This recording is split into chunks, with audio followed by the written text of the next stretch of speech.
Hey, Dscruffles. What's up, Stratus? You know what I hate more than anything? What's that? When we're sitting there playing VR, having a good old time, and you know exactly what that sound is, right? I think all of us do. Controller hitting something it shouldn't have. And maybe even breaking. And now we have found the solution for you. Kiwi Design, the leader in Oculus Quest 2 accessories, with everything from knuckle grips, face covers, elite straps, link cables, VR stands, lens protectors, and more. Whatever you need for your Oculus Quest, Kiwi has you covered. Kiwi Design began back in 2017 with a team of VR players who believed VR will create a greater world and bring much imagination into the future. However, a lot of VR accessories were completely new and far from being perfect. There were many products around VR that had not even been invented yet. A lot of player needs had not even been discovered. Quality was also far from acceptable. Kiwi Design has come in and revolutionized the accessory game. So make sure to visit the link in our episode description and show notes to get all of your Oculus Quest 2 accessories and help support the podcast. Welcome to another episode of Ruff Talk VR, a weekly podcast with in-depth game reviews, exclusive developer interviews, and the latest Oculus Quest news. We join our hosts Dscruffles and Stratus 2K1 today as they spend another episode breaking down and discussing the Oculus Quest virtual reality world. Hey guys, welcome to this episode of Ruff Talk VR. We're doing one of my favorite series of episodes we do, which is where we get to sit down and actually get into the minds of the developers behind some of the people doing the work. Yeah, you know, we always enjoy these games, but it's very easy for us to sit here and just be a gamer and not really have any idea of what actually goes into it. So it's always nice to hear from the actual developers. So today we're joined with Ricardo from Unplugged. The revolutionary, I almost want to say, hand tracking game. Yeah, this one, I said it all over the review. I've never seen hand tracking work ever for any game for me, anything at all. So I gave up on it, and this changed my mind to it. So do you want to start with telling us a little bit about who you are, Ricardo? Yeah, sure. First of all, thank you. Thank you for the kind words. We put a good effort in the game. So listening to these things, it's really amazing. I'm Ricardo. I'm the co-founder of Anotherway, that is the developer of Unplugged. And I'm also the game director, the designer, and developer. We are a very small company, so we are just like 7 people, and everyone has to do many different things. So most developers also design, and we do like all this stuff. So I'm the same. I'm the same as the rest, but I'm also directed the thing. I'm the one that came up with the idea and been here from the very, very beginning. That is pretty much me. Do you want me to say I don't know, my background or something? Would you be? Yeah, I definitely want to know where you got your roots into. I did see a video, so I won't spoil it for people about some of your background, but I like your entry level into gaming is what kind of intrigued me.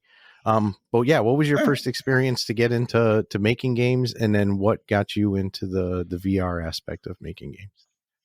Okay. First of all, I don't usually create games.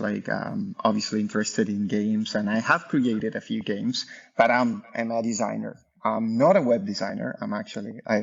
I kind of hate web design. I'm more like an app designer, Windows apps and things like that, 3D stuff in general. I did create a couple of games before Unplugged.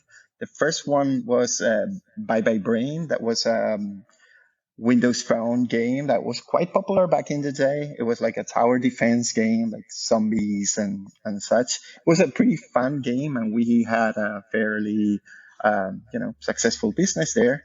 We sold 3 million copies back in the day, in 2010 or so.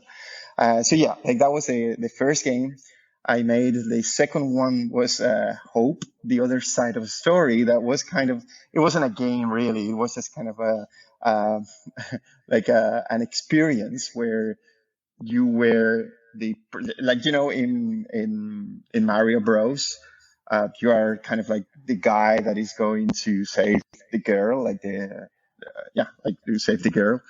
And in this game, it was the opposite. So it was like you were the girl, and you had to wait for your man to rescue you. There were some other times. So I understand that now it could be like a bit sexist, but the thing is, it was a reflection, like just like us thinking about like the like how women was represented in games, and how Peach, Princess Peach, felt when she was trapped and just waiting for Mario.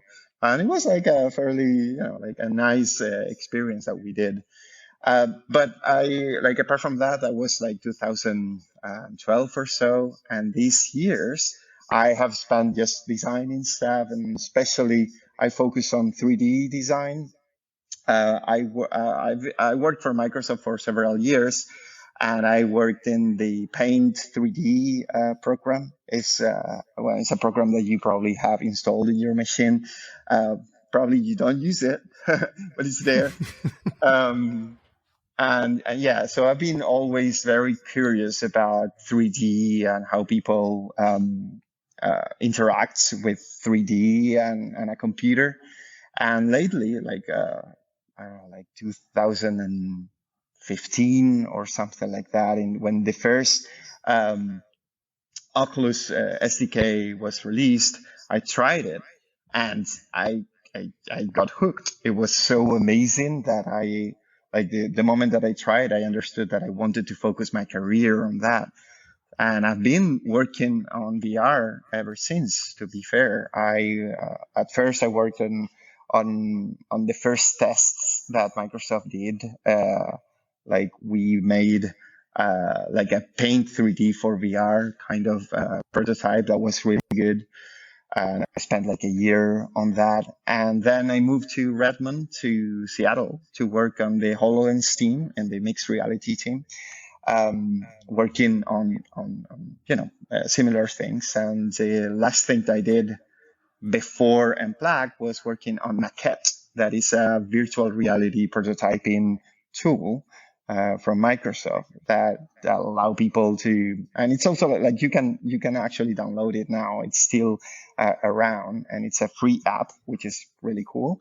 And it's like an app that will help you think in 3D and create prototypes of your levels and things like that. It's really cool. And then at some point when I was working on that, I had this idea. Like we were working with hand tracking, like for a while, and then I saw that the Quest was about to release hand tracking for everyone, and I was super excited about it.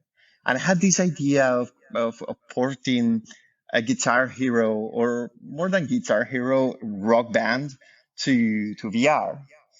I actually made a little prototype back in the day where you could play the guitar in VR, like something similar to Unplugged, but with controllers instead of hand tracking. But you could also play drums, and you could sing as well. So it was kind of like the Sing Star as well. So you would jump between the different instruments during the song. But I did that like as an experiment, like a personal project.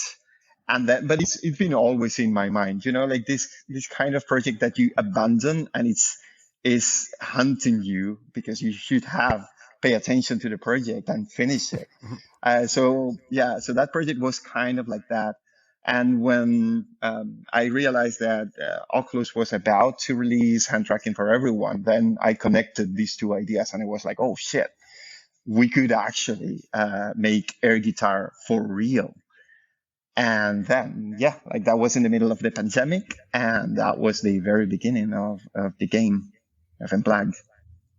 Well, you as we'll say to nausea, you've killed it with the hand tracking. I mean, it sounds like you've been kind of on board with the hand tracking since it was released. So I mean, that's huge. But I don't understand how you guys have been able to seemingly make it work. Do it so well. Yeah, where others seem to not, and I'm not knocking it because the ones that are doing it are still doing it, but it just doesn't seem to function as well in the same capacity. I mean, you're talking note chasing with one hand, strumming with the other hand. You've got the pick in the hand, and it doesn't seem to fail that badly at all. Well, to be absolutely fair, it's not 100% perfect. So we still have like some failure. So sometimes we don't track your hands properly, but we have worked the game around that thing. So because we understood that sometimes we won't track, the user's hands perfectly. So we put a lot of attention into easing that effect. And there are like a lot of algorithms, like not super complicated AI algorithms. So we are not that smart, but there are like a lot of algorithms that are trying to predict what you probably did whenever we lose your hands. Because to be fair, like we lose the user tracking like once in a while, at least twice per song for a couple of seconds. And it was really frustrating at first. It was really, really frustrating. But the thing is, like, I'm a UX designer first. So for me, the experience is the most important thing. And I know that, like, if something like hands tracking doesn't work perfectly, it doesn't work at all. It's like when you are using Alexa or something like that, and she doesn't hear you well, and you're saying like, "Hey Alexa, can you play song 2 by Blur?"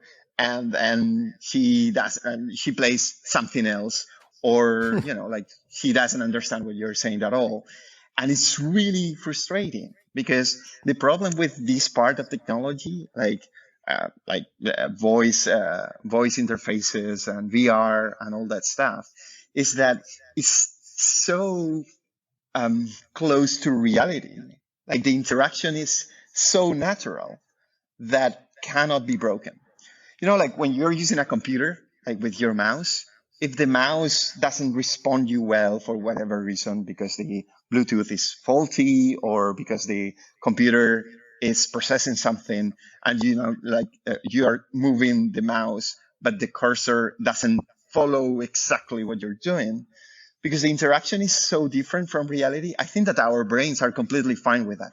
It's like, oh, okay, I'm using a machine and it's not responding. Okay, that's fine. But when you are doing these things in VR or in a voice interface, if it doesn't work perfectly well, so if it doesn't work 100% of the time, it is broken. Because if I talk to you and I know that you're hearing me because we are in the same room or whatever, and you don't respond to me in a normal way, that would be really weird, right? Like it would be like, oh, what is going on here? Is this guy like mentally challenged or something? Like, what is going on here? So with these things, it's the same. So I like that was super important for us. We understood that whatever this idea was, it had to work really well. So we have worked around all this on the game. And that is why, for instance, like the way the notes are designed and they are coming to you in this particular position is because they maximize the the camera view, right? Like it's like the most optimal position for the cameras to recognize your fingers and your hands.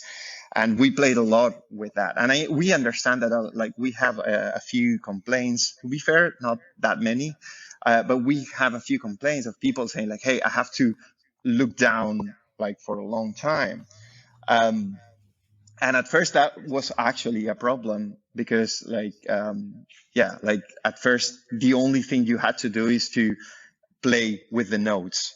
But at some point we realized that that was the case. So we started designing around this idea as well, like trying to pause the game or create a mini game in which you would have to move your head and, so you relax your neck a little bit.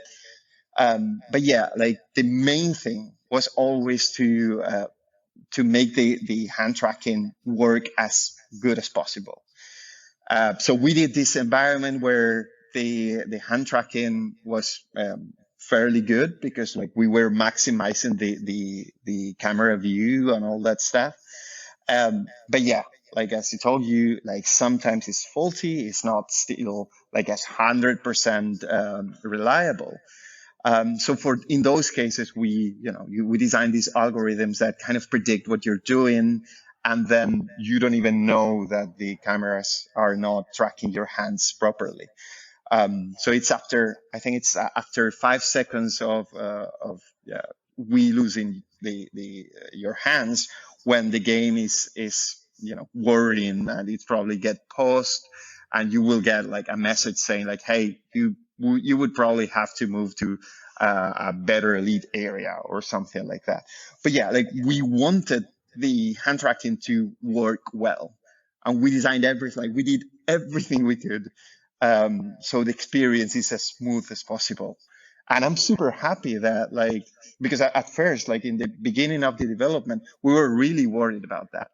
We understood that, this is like the main risk of the game. And actually, in the first reviews of the game, everyone was like, "Oh, I wasn't trusting that this game was gonna work well because hand tracking, and my experience in hand tracking is not great, so this game's gonna suck."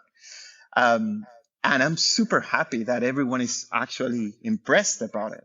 Like we have complaints as well, or suggestions rather than complaints, but they are never about the hand tracking, and that is awesome. That is amazing, and I'm super happy about it. No, we noted right off the top that the hand tracking was next level, and I was 100% one of those people who were like skeptical. This guy was super skeptical. Yeah. Every hand tracking experience I've had has been led with disappointment, frustration, because I really want it to work for the immersion. So I went into it with that, I was, listen, the concept of like a rock band style game or any type of musical instrument thing, I wanted it so badly. So I wanted it to work. And then when it actually did, I couldn't freaking believe it. I was like, and I made note in our review of it too, that any complaint about the game typically doesn't start with the hand tracking sucks. The number one, kudos to the game is it's the best use anybody's ever seen of hand tracking. And then, the complaints seem to just get, vary from there. But in fairness to you guys, you were quick to do a quick upgrade to this game after it came out due to, I'm thinking, people complaining about the inability to unlock song albums. And so you guys quickly responded and unlocked all the song albums, which I thought was a huge home run to the complaints. So kudos to you guys. Thank you. It was also a big effort because like after we launched the game, we just wanted to relax for a while because we worked extremely hard on this. We knew that it was our shot to to release something good, especially after we had Vertigo backing us up. So we knew that we had to do it properly.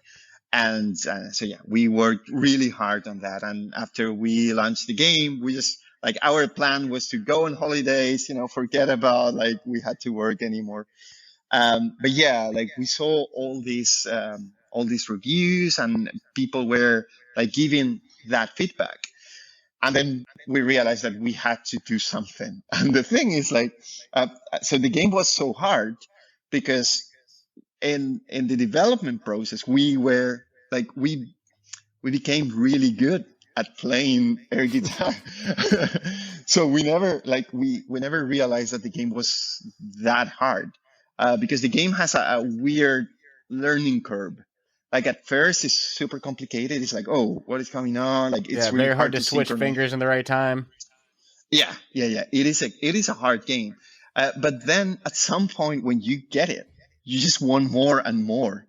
And the thing is also that one of our mappers, it's a professional guitarist, and he's very good. And he obviously can move his fingers really quickly, and he's really good at synchronizing both hands and playing music. And he was the main tester. To be fair, there are some songs that I thought it was like too complicated, but other testers were saying like, no, they're awesome. Like, like it has to be hard.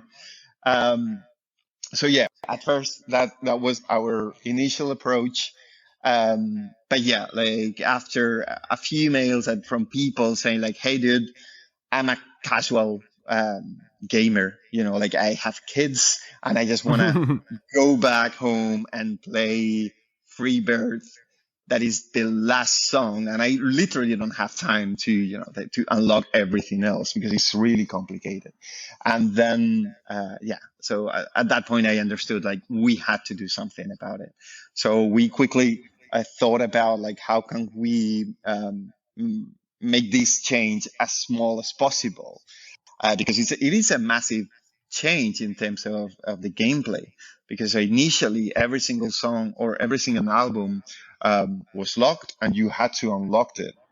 So changing that, like code wise, is not super complicated, but like it is a change on the concept of the game. And we wanted, we didn't want just to unlock everything for the sake of unlocking. We needed to deliver something that also was perceived as a good design. So yeah, we discussed this for a while, and we came up with this idea like, okay, so every single album is going to be unlocked, but people will have to unlock the venues, because I think it's a nice thing to unlock, because like at the end of the day, while like when you're playing a game, you need rewards. And if we cannot reward people with the content, like unlocking content, then I think it is fair to reward people with with venues. I think it's exactly what what people want, because at the end of the day, this is a game about feeling a rock star. So as you progress in the game, you get to better and bigger venues, and I think that made sense, and we did it as quick as possible. And yeah, I'm really happy that we did it, because like I understand now that like it was way too complicated.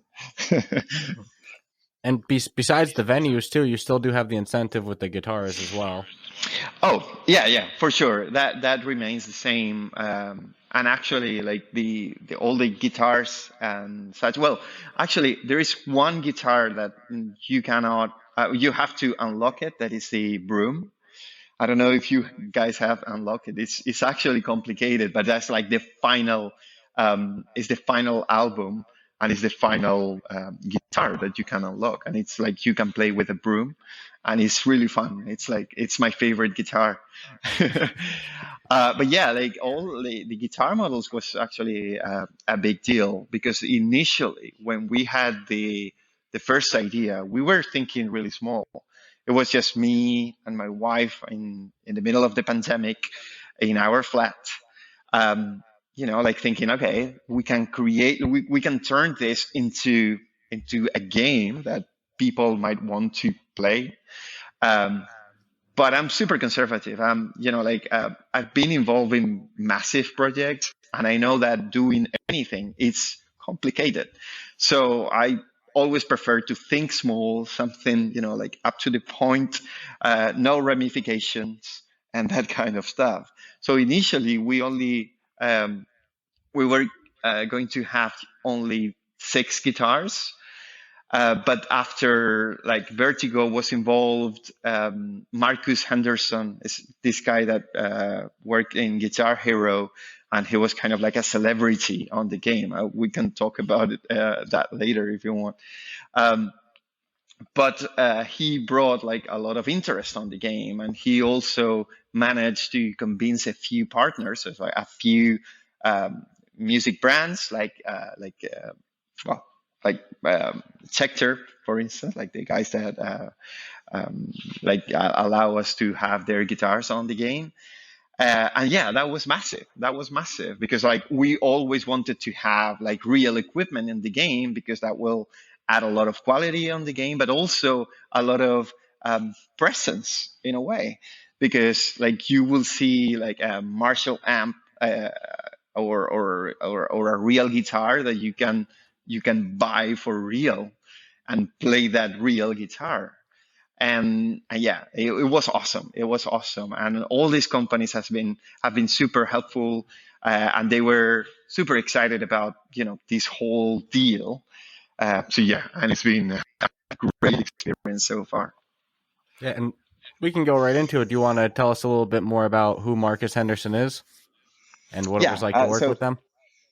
Yeah, so in Guitar Hero, well, there is a technical issue or a technical thing that is when you have your song, or when you have the song, you might want to decrease the volume or play with the volume of the guitar, and just with that volume, not the rest of the instruments.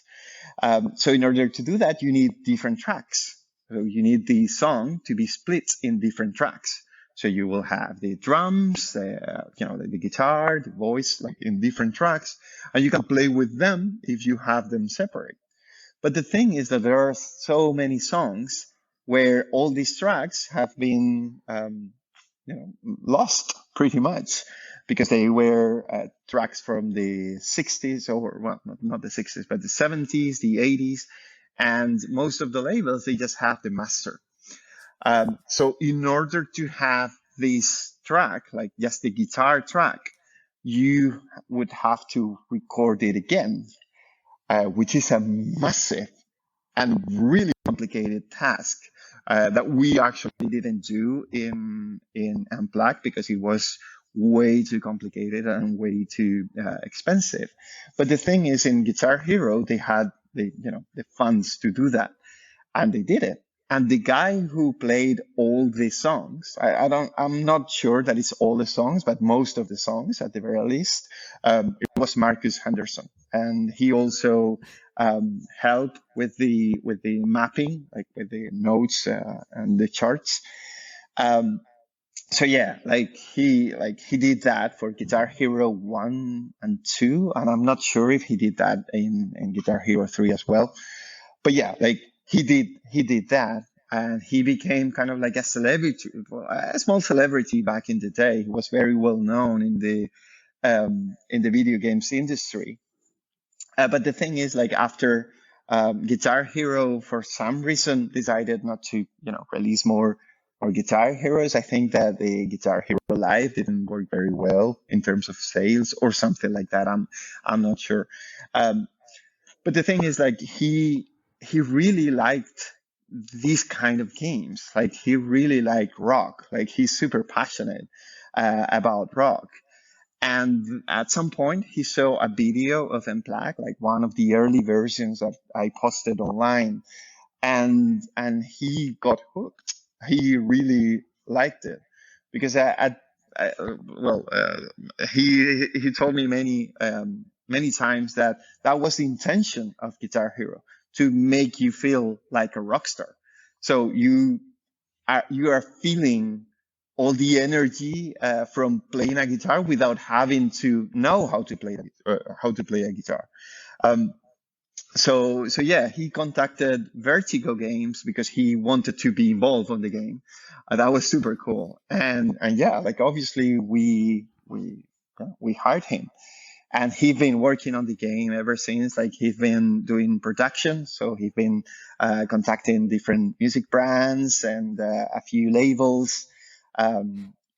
Yeah, so actually he was the guy who made happen that we have Tenacious D, a roadie song.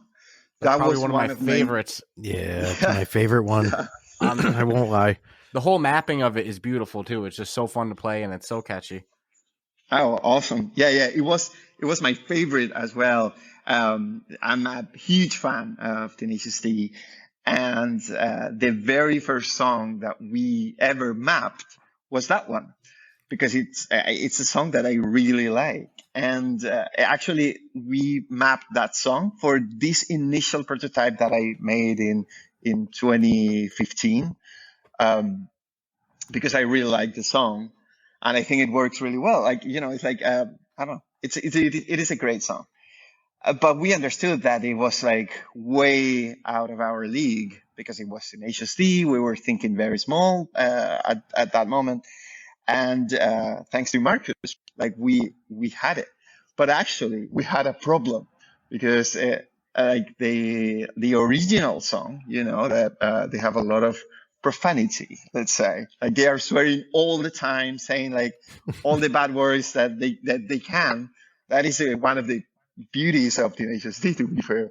But the thing is, like, the game was PG-12, so we couldn't include it on the game. That was a massive downside. But I don't know how Marcus managed to convince someone. So Tenacious D re-record the song without the profanity, just for us. That was just for you. So that's not the original. Exactly. That's not the original recording that you would hear on a studio album. That's recorded just for Unplugged. Yes, yeah, and it is amazing. Wow. It is amazing. That is fucking cool. Yeah, that was the best day of my life when we heard the song for the first time. Like, oh, but this is amazing. Like Jack Black actually made it for us. It's like mind blowing. So yeah, that's really cool. Yeah, that makes the whole experience worth it just on that alone, Oh, right. For sure. Especially if you ever get to meet him, Yeah, I think Jack Black is pretty big into VR too, so I wouldn't be surprised if he's at home pretending, doing some air guitar. And which I'll say, props to you guys in here, because if your goal is to get people immersed and your goal is to make them feel like a rock star, like I'm not a corny guy always, right? But I'll catch myself playing this game. Oh, in the being full stance. Over the top into it, At the end of like a solo or a series of notes, I'll have my hand in the air with my pick, Oh my goodness! So you guys get me immersed in this game, and get me way more silly in a way that Guitar Hero never could. No, and that was a great game. And that's not to say anything bad, because that was a great game, like you said, for its time. Sure. But flat screen gaming can't trick your brain into thinking that you're on stage the same way. Yeah, that was totally our intention. And I think it totally works. Like one of the things that I really like is see people's faces when they are playing, a song like Freebird. I like, my favorite song in the game is Freebird, in terms of the gameplay, because like after the song, like you're hypnotized by the notes and the flow of the game and the interaction with the crowd, and it feels amazing. And I really like seeing people's faces, because like you can totally tell that they are having a ball playing the song, and it is a great feeling, because that was totally our intention. Like our intention was to make you feel the music. I don't know if that makes sense. It's like feeling the like rock energy, kind of. And I think that the game succeeds on that, and I'm super happy. I'm so happy about it. No, I think overall experience, it far exceeded what I thought I would feel for what it is. It makes you feel, and I agree with Dscruffles. I mean, I stand like I have the guitar actually on my hip, and I kind of got my leg out. And there's no guitar in my hand in real life, but I feel it in the game. I feel like there's the guitar in my hand. Tell me your mannerisms halfway through the song don't get just over the top. Oh yeah, I'm a rock star. Well, but there's something weird that happens actually, and I think it is a good thing, but it's weird. It's just like when you are playing on the game, like you're playing a song and you are like feeling it. I think that you think that you are moving more, and you're doing rock star gestures and moving a lot, while you are not really moving that much. Yeah, that's fair. I've never recorded myself playing, and maybe I'm sitting there just looking it's just the arms the fingers. Moving. No, not even moving my arms at all, just the fingers. In my mind, I'm fucking legs wide, big strums, and meanwhile I'm just little. Oh man, that's freaking awesome. I Yeah. picture myself as like very animated, but I'm thinking it might just be the strumming and me moving I'm big with moving the neck of the guitar around, Man, now you're making me think like I might need to record myself playing. I might not be doing shit. brain's filling in the blank. Yeah. Do it because it's really strange, because it's not what you felt. It's not what you live. Because like in your mind, you were like Mick Jagger, like playing and moving around and being a rock star in front of the crowd. But usually outside, you are being really lame. You're like moving just a little bit. Yeah, That's it happens. funny. It's really strange. That's really funny. So speaking of, Mick Jagger, the soundtrack in this game is great. I didn't have, when I first heard of this, I was kind of expecting a bunch of like indie titles, Indie game or and, like, indie new indie up and coming songs. artists who maybe like the record company is like, hey, get our artist song on there. Kind of that stuff, not like a bunch of classics. Is there ever any intention that you're looking to add, some other classics like Rolling Stones or Pink Floyd. Pink Floyd, Yeah. Alice in Chains, Nirvana, anything like that? Yeah, well, initially, obviously, we were thinking small, and yes, like it was going to be pretty much everything indie bands, and like people that we could actually manage. But when Vertigo got involved, they had a pretty different vision. They wanted this to be like, a proper game, say, not a proper game, but a game that will stand next to Guitar Hero. Yeah, Freebird. So in order, yeah. So in order to do that, you obviously need a lot of money, because including all these songs hasn't been shipped at all. And also you need people that know how to deal with all these music licenses, because the music licensing world is very complicated. Like in order to put a song on the game, you have the permission and the license from a lot of people, like sometimes 7 different people that have different rights on the song. Like maybe there was a guy that like played a couple of notes, or he played a solo in like a guitar solo, and that is the only thing that he played on a song, but he has part of the rights. And like you have to actually contact this person and talk about the game to him and convince him that like this is something that he would want to participate in. Obviously you have to pay, but like all this work, it is a massive task.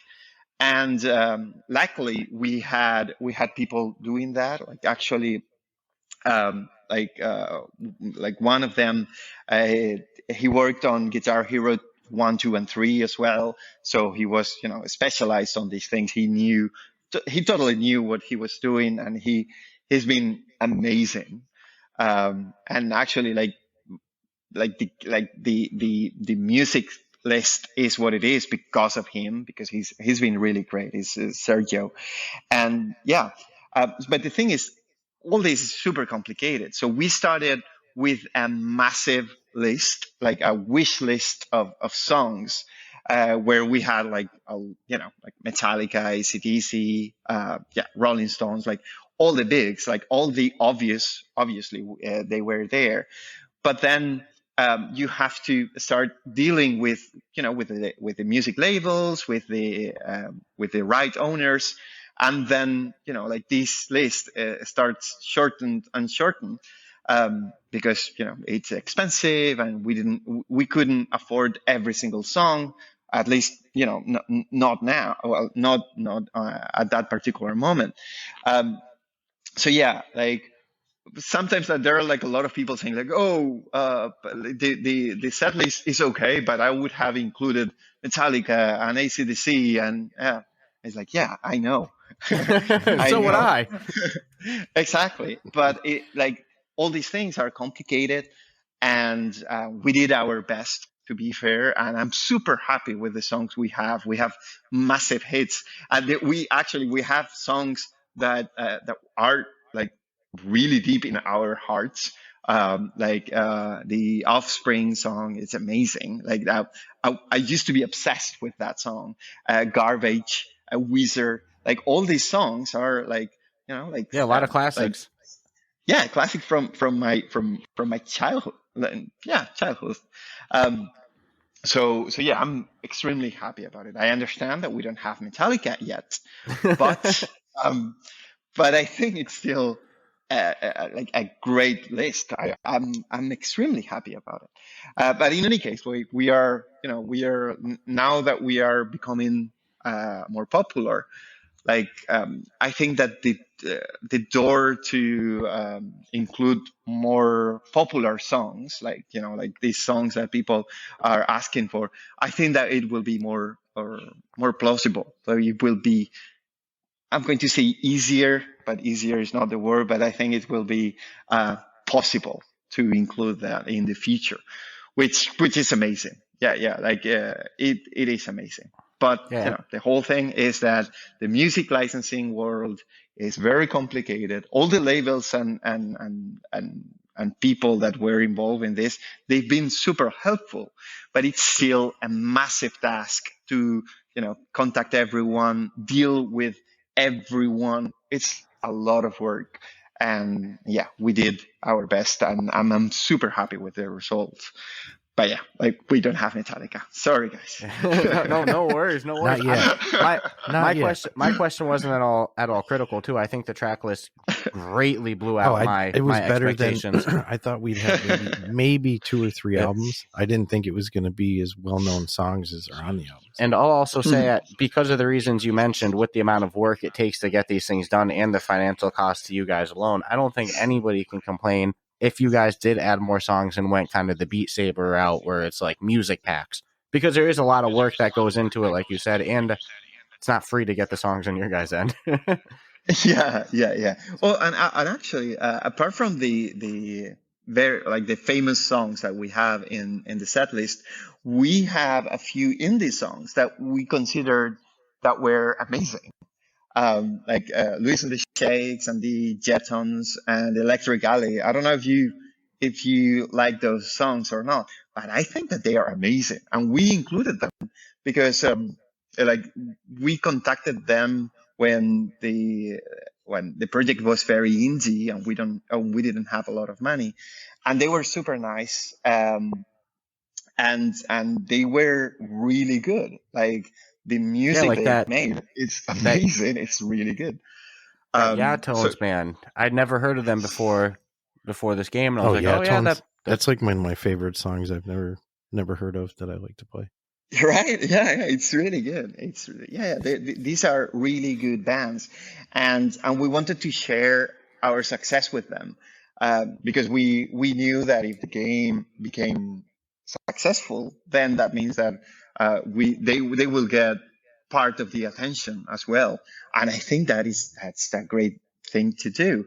And yeah, they've been super helpful, super nice, and yeah, they're great people. These are the ones that are more approachable, obviously, because they are not super famous at the moment, so you can actually send them an email and they will reply to you. And they are awesome. They are super excited about being in the game, and soon we will be doing some social media stuff with them, where they will be playing the game and saying things. It will be great. It will be great. They are super nice people. I think it says a lot to the character of everyone who worked on the game, because you could have selfishly said, well, we don't need the indie music support at all now, so we'll just fill in those blanks with a little more legwork and get some more known songs in, instead of keeping the love to the people who were like legit going to be there from the beginning. So that actually says a lot about you guys, especially because they made really good music. It's nothing shoddy, right? I'm super happy that they are there. Like, this is something that we pushed. And yeah, I'm super happy they are on the list, and they are also super happy to be there. So yeah, it's a win-win. I would think so. I mean, the game's popular. I see it continuing to get popular. I mean, to me, it's only just going to get better and better. So that's a huge win for them. Maybe they won't be indie too much longer. Right. And I don't mean this in the, it's so easy for me as a consumer to play a game, and then you put in so many hours into it, and then the first thing that goes into your brain is, oh, I wish this was in there, or I wish this was in there. But it's a pretty selfish thought because you guys, as the developers, you guys sacrifice years putting it in, and then the first thing you hear is, this is great, but, so I don't mean this at all critically. Just for genuine curiosity, it's something I've seen people ask a couple times, and myself, it was something that popped into my brain playing. Do you guys have any plans for multiplayer in the future? Oh, yes, yeah. We are actually working on that. We are not sure when it's going to be released, but yes, it will happen. And also, I'm going to say that it's. The idea that we have is awesome. I'm really happy with it. And it, we are trying to be a bit more creative than we probably should. Because I've seen a few multiplayer modes in this kind of rhythm games, and they are always the same. It's just you with another guy, and you are competing for for a higher score. Yeah, the Beat Saber model. Fine. Yeah, like Beat Saber. That's fine. I get it. But I think it could be much more. Because I don't want to talk. Yeah, too don't much say too much. Yeah. But yeah, we are trying to be more creative than just that. Yeah. So what you're saying is maybe we won't succeed. Maybe if you were going the easy way out, where you just did the player versus player, maybe you'd already have it done, but you guys are kind of shooting a little bit bigger, right? Gonna go next level. Level. I like to hear that. That's awesome. Well, that answered your multiplayer, because that was one of your only. And my thing was what are they gonna do with the multiplayer? Yes, now I'm real excited because, you know what? This is already a game pushing innovation with the hand tracking. Mm-hmm. So if you guys can push it with rhythm game multiplayer, kind of revolutionizing that genre as well, hats off to you guys. Well, I'm not sure that it will revolutionize anything, but at the very least, it will be fun. It will be very fun. No, you've already got that. Is the main thing. Yeah, the to be fun fair, is down. I'm usually trying to be more creative than I probably should. This is what I've been doing all my life, because otherwise it's boring. No one needs the same thing again. No one needs another clone of Flappy Bird. If you're doing a game and you have the opportunity to do it, try to do something different. Because if you're just cloning another game, it's meh. And I understand that in a way we are very similar to Guitar Hero in many ways, but we try to innovate as much as we could. We tried to live up to the concept of Guitar Hero. So it's just you just playing guitar. But I think that from the very beginning, we understood that it wasn't just about playing the guitar. It was about the immersion on the stage. So it's the we wanted to take advantage of the VR capabilities, not just putting Guitar Hero in VR. It was more about hey, what can we do so you feel there, and what can we do that Guitar Hero couldn't do because they had the limitations of the plastic guitar. We do have some our own limitations, but we have another potential that they couldn't explore. So we try to explore that as well. So yeah, when some people say oh, this is Guitar Hero in VR, it's okay. I understand why, but we tried to be the next step. We tried to innovate and provide an experience that Guitar Hero couldn't. And I think that in many ways we succeed in some things. We are more limited in other ways. Obviously, the delay and the synchronization between what is happening in the screen and your reaction, it is a big deal because we have all sorts of delays that we have to deal with. And they didn't have that in Guitar Hero. So there are different games. Like I would say that Guitar Hero is more hardcore in terms of the gameplay, and you have to focus on the notes a lot, and like moving your fingers really quickly. But because of the limitations of the technology in Unplugged, we moved away from that, and I think that the game feels different. It feels different, and also we introduced like all these mini games that changed the course of the game during the song. That I think that they also add some value. And also, obviously, like you are in front of the crowd, you're in the stage, you feel like you're there. So yeah, I understand why people say like, hey, this is like Guitar Hero in VR. But to be fair, we put a big effort not to be just that.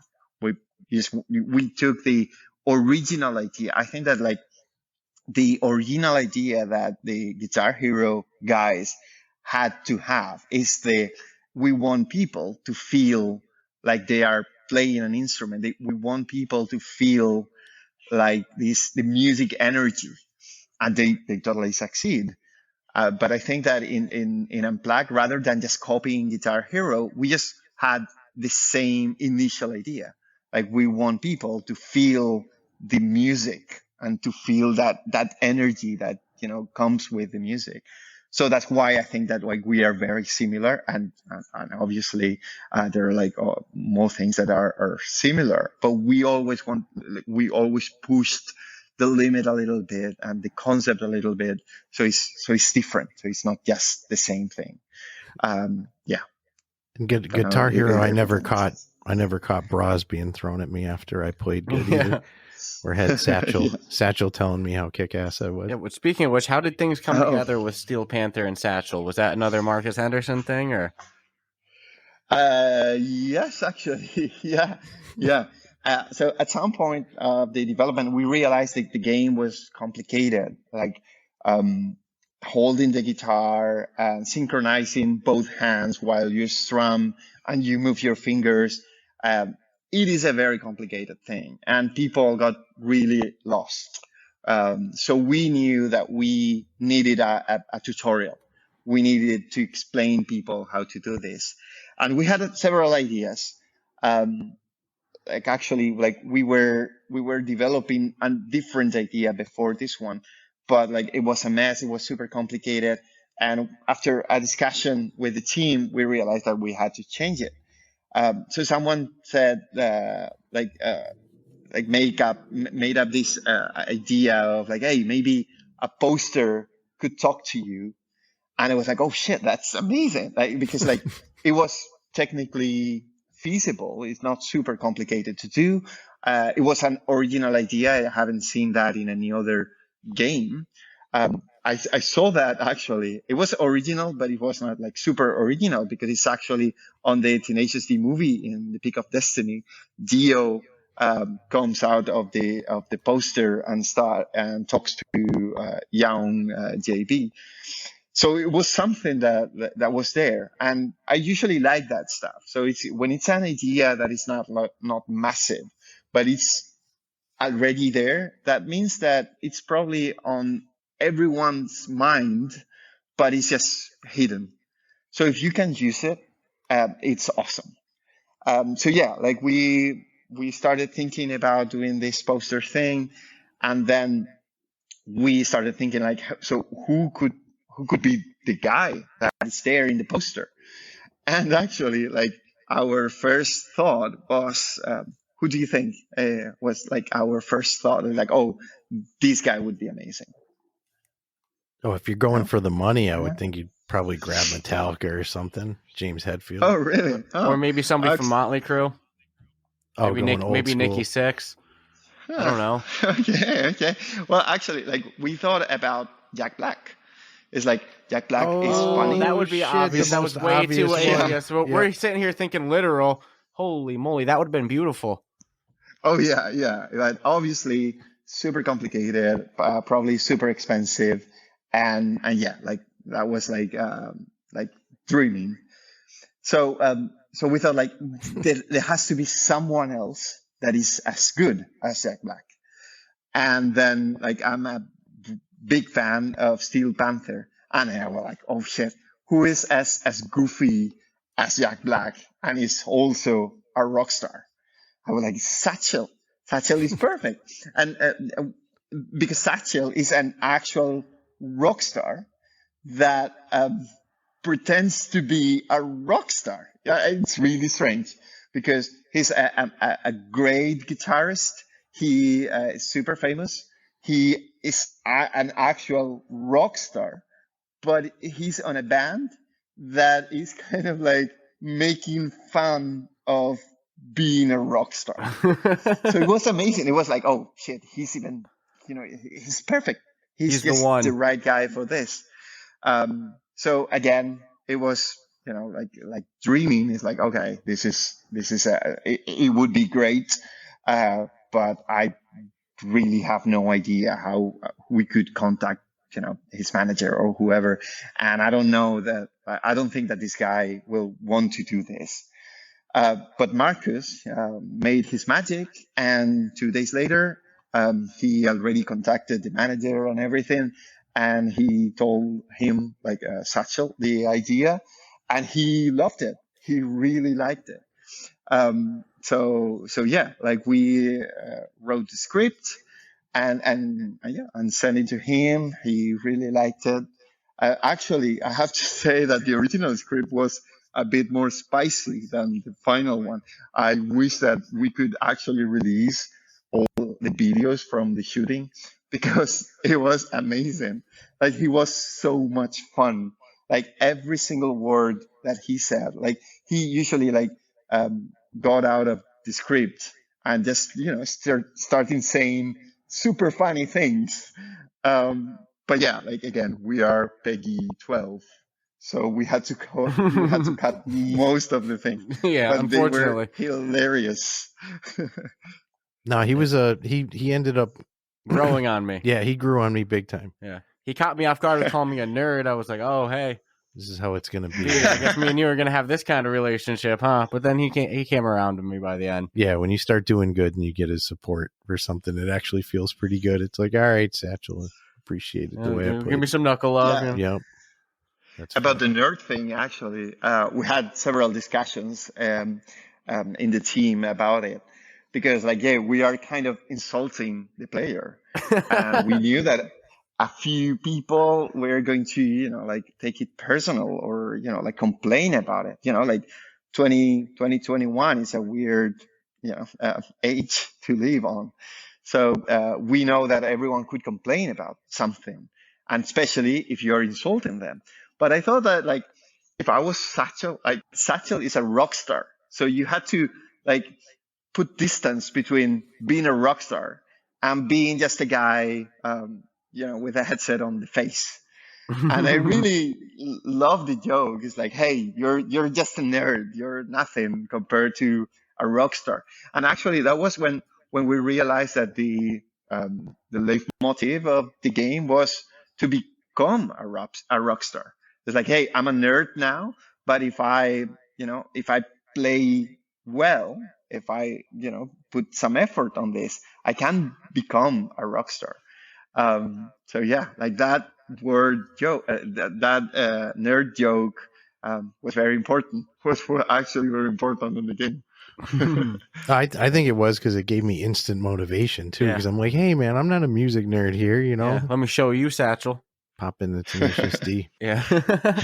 And then how did you guys end up teaming up with Vertigo Games? How did that, if you're allowed to talk about that? Oh, well, yeah, that has been amazing. Yeah, we've been super lucky to have them. We initially, as I told you, our vision was very small. Everything was going to be indie, just a few people involved. We were actually going to start a Kickstarter campaign to get some money in order to, leave my job. That back in that day, it was on Microsoft, so I just wanted, some financial stability so I could work on the game in my own, and something very small. But yeah, Vertigo got into the project, well, we contacted them. They really liked the idea. We showed them a initial prototype that we had, and a pitch and everything, and they really like it. And yeah, at some point we signed a contract. They gave us funding, and not just funding. To be fair, like they have a few people working on the game, like full time, and they've been super helpful. Like we have learned a lot from them. They have made a lot of very good points about the gameplay. Like actually, at some point we weren't sure that we were going to have different venues because we were a very small team, and we had to measure like our efforts. And at some point it was like, oh, I don't think that we can add more venues. And they push for it, and they put like all the resources we needed to make that happen. And yeah, I would say like it has been a great experience to have them. They have done a massive impact on the game, super positive impact. And yeah, it's been great. I'm so happy that we found them. Yeah, really good, really good experience. That's awesome how supportive and helpful they've been, this entire process with you guys. And for Anotherway, for the development team, how many people typically work at it? Yeah, we are 7.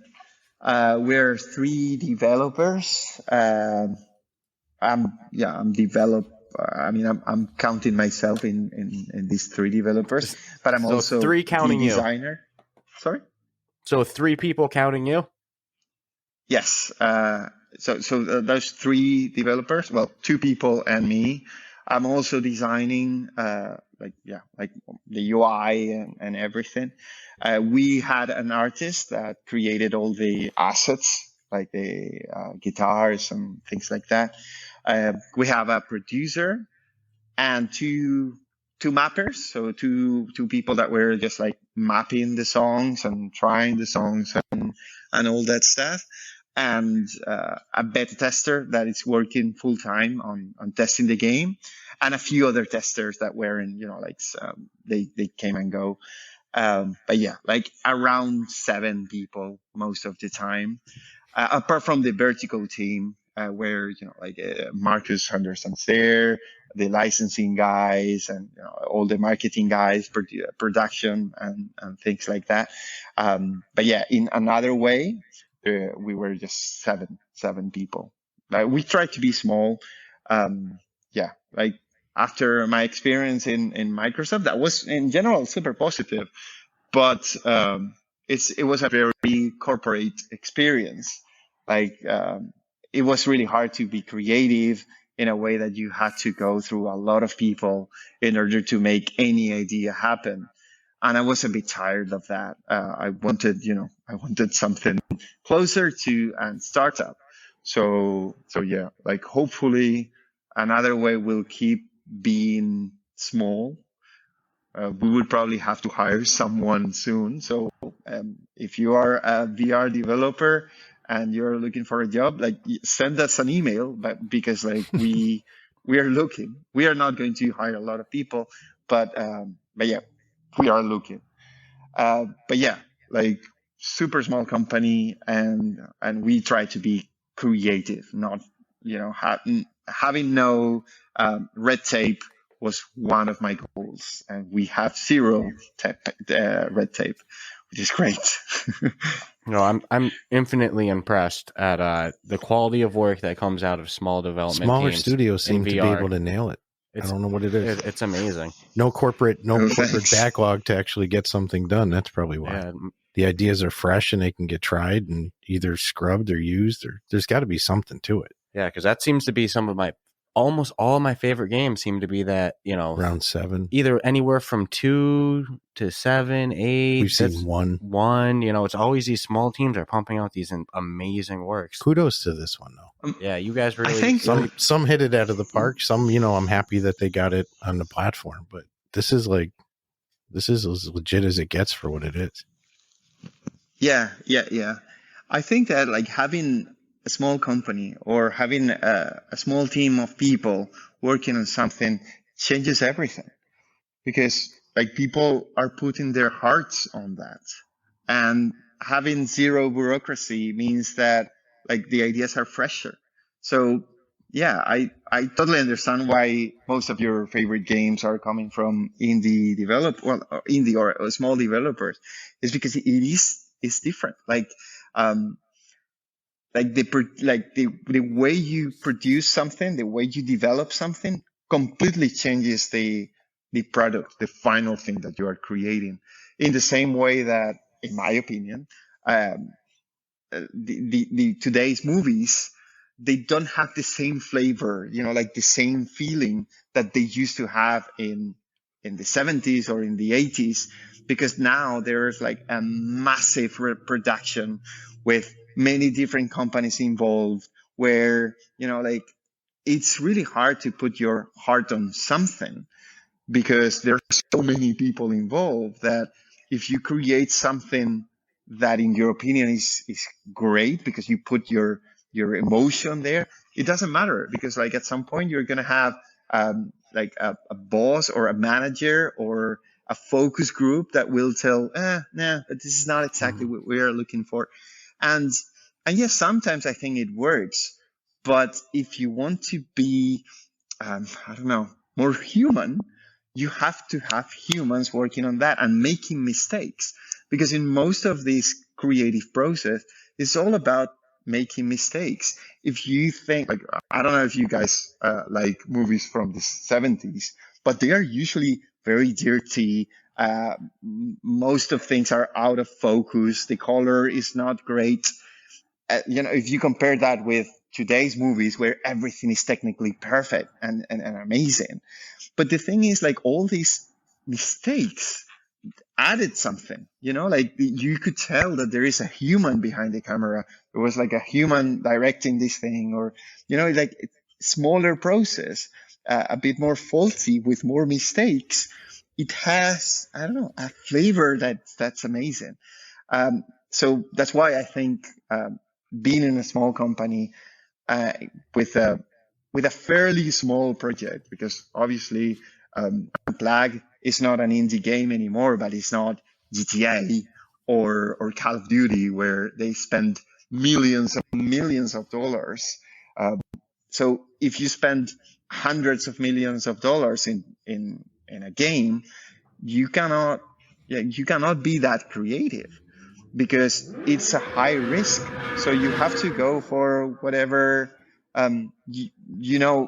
just works financially wise. So that's why I think that all these companies cannot be that creative, because they are, it's too risky. It's just too risky. No, bogged down by I've always said that, a huge office can never operate as a family, but a small team can. Well, I was actually using comparison. It's like it loses that personality. It's like going to a chain restaurant versus a small, nice, family restaurant. Yeah. How much effort as an employee when you go to you're just one of 1,000 employees, you're not important. You can be replaced in a heartbeat, but you're part of a team of 10.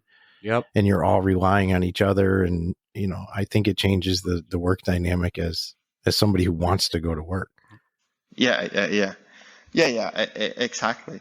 It's just, the process changes the outcome a lot. And you have to keep that in mind as well when you're designing something, like any product, a movie or a game or whatever. Oh, we apologize. We have our podcast Pooch that usually is super quiet, but somebody's making a ruckus outside. So I do apologize for that. He's usually as stifled as can be and jumps on the laps and he's all happy, but somebody was doing something outside that he didn't approve. I know we've broken the hour point and I'm actually feeling a little guilty because I know we were shooting for about an hour. There are a couple of like off the wall questions we always like to ask. Nothing like ultra personal. It's just some stupid thing that we got going on. Humanize the guest that we're talking to a bit. Yeah. People very rarely, I think, get to hear things from, the people who make the game's point of view, but we like to make them as human as possible. So one of the things I like to always ask is, and I know you guys are always busy. You mentioned even wanting to take a holiday and then kind of probably backtrack that to continue some work on the game. But when you're not doing the game development or focusing on what your next venture is, what are you doing for fun? What is like, okay, I got 6 or 8 hours off today. This is what I'm going to go do. Well, to be fair, in the last year, I didn't have that time. So it's been just doing the game all the time. And actually, at some point, it was really painful because like we live in a co-living space, like me and my wife. The whole team is working remotely because all this started in the middle of the pandemic. So at some point, we thought like, hey, let's just embrace it. So the whole thing is going remotely. So me and my wife, we live in a co-living space that is like a shared place, like a shared big house where you live with other people, and it's like kind of like a co-working space, but also you sleep there. So it doesn't mean that you sleep in an office or you sleep in a proper bed, but it's kind of like that kind of vibe. And at some point in the middle of the summer, like everyone, like the rest of people that we lived with, they were like having a lot of fun in the pool. They were like playing and laughing and it was they were having a great time while we were like working all the time, and it was like really shitty. But yeah, like I think all that was worth it because like I managed to finish the game or like the project, and to me that was like a massive thing. But yeah, whenever I have time, that is not very usual lately, but I really like cinema. I really like movies in general, and I watch a lot of movies. Me and my wife, like we are we are two movie enthusiasts. Like we really like it. We actually have written a few scripts.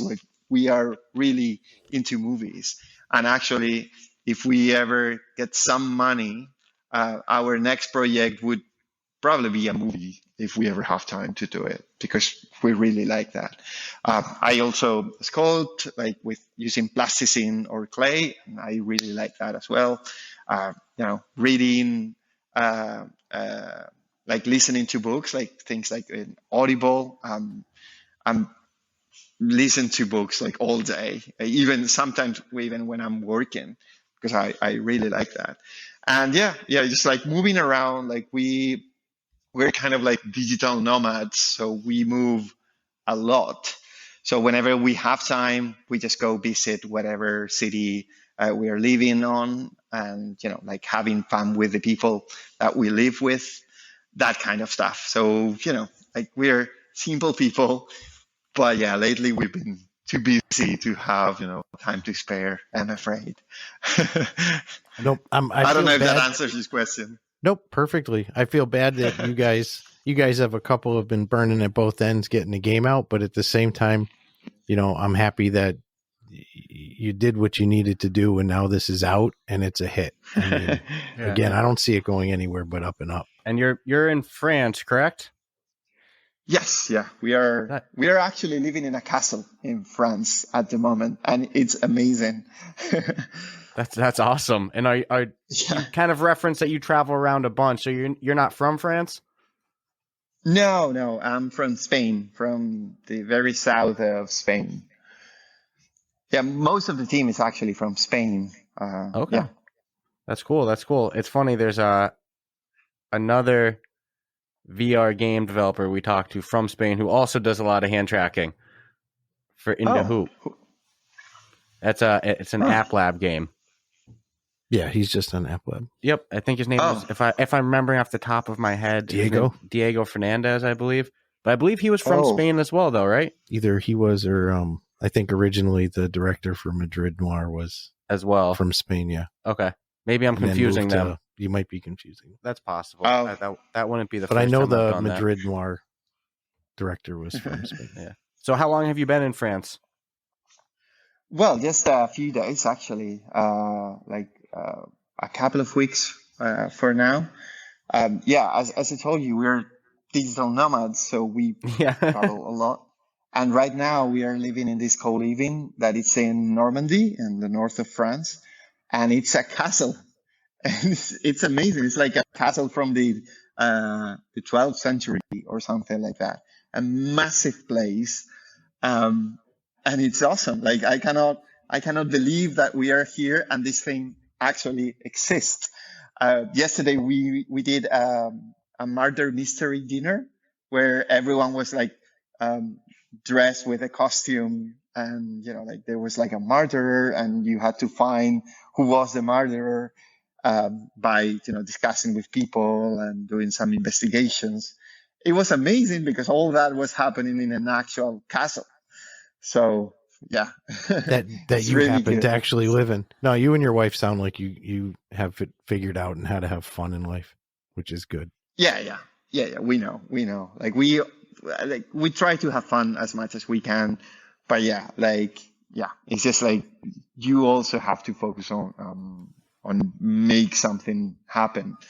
So especially you when gotta it's your finance company, it. yeah, exactly. Especially now because like now we have to pay salaries and things like that. So now when everyone, like every time that someone leaves like a 1-star rating because they had a problem with like we are having now this problem that some people don't have the headset updated, and apparently when the headset is not updated, it just like the app just crashes, and there's nothing we can do about it, like nothing at all. Like we just need to wait for people to update their headsets, and they are complaining about it, and sometimes they leave a 1-star rating, and it's like, oh my god, it's really painful to see it because like in one hand there's nothing we can do about it because it's like they just need to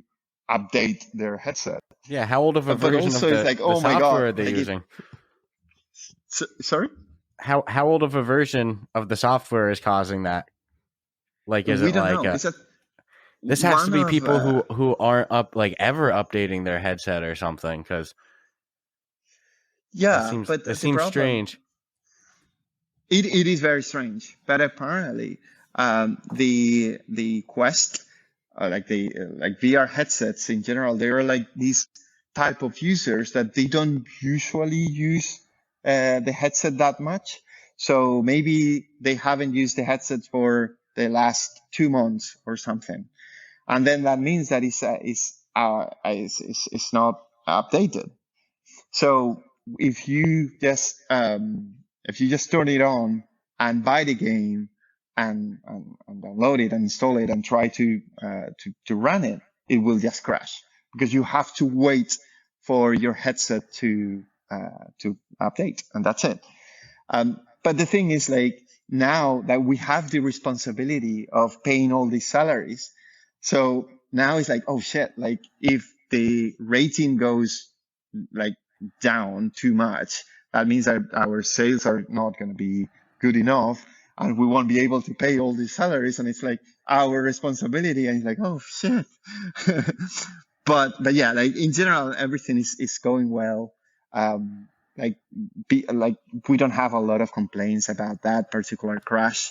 A lot of, like, most people have their headset up to date. So yeah, it's not a massive problem, but it's just like, we're getting a few of those complaints, and yeah, like, and they have total right to be angry at that, because at the end of the day, it's not your problem. Like, I wanted to play this game and it should just work. But the thing is, there's literally nothing we can do about it. Like, yeah. But yeah, that's how it is. Yeah, I don't think people realize that how much ratings positively and negatively affect these games. Like how much that it affects a game when you leave a 5-star review, and how much you're really hurting a game when you overreact and leave a 1-star review for no reason, And there's never any in between. Very few people seem to go 3-star, 4-star.